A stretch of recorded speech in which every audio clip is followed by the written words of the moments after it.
वसा में घुलनशील विटामिन्स वे विटामिन्स होते हैं जो वसा में घुल जाते हैं और शरीर में वसा के साथ अवशोषित यानी कि एब्जॉर्ब होते हैं। अब मोटा मोटा जान लीजिए, जब हम भोजन खाते हैं जिसमें ये विटामिन्स मौजूद होते हैं तो वसा इन्हें पचाने और अवशोषित करने में मदद करती है।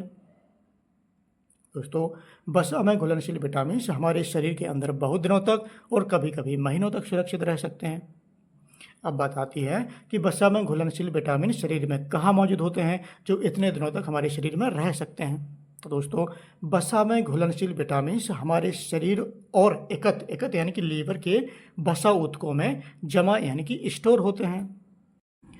जो वसा में घुलनशील विटामिन है वह है vitamin A, vitamin D, vitamin E और विटामिन के।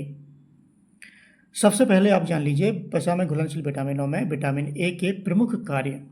दोस्तों, विटामिन ए रात्रि दृष्टि, स्वस्थ त्वचा और श्लेष्म झिल्ली यानी कि म्यूकस मेम्ब्रेन को स्वस्थ बनाए रखता है। अब बात आती है कि ये श्लेष्म झिल्ली यानी कि म्यूकस मेम्ब्रेन क्या चीज़ है। तो जैसा कि आप स्क्रीन पर देख पा रहे हो, मैंने इस साइड में लिखा है कि श्लेष्म झिल्ली क्या चीज़ है और इसके प्रमुख कार्य क्या होते हैं। अब आप जान लीजिए वसा में घुलनशील विटामिनों में विटामिन डी के प्रमुख कार्य। दोस्तों, विटामिन डी आंत यानी कि इंटेस्टाइन ट्रैक्ट में कैल्शियम अवशोषण को बढ़ावा देता है और हड्डियों के निर्माण में सहायता करता है। वसा में घुलनशील विटामिनों में विटामिन ई के प्रमुख कार्यों को आप जान लीजिए।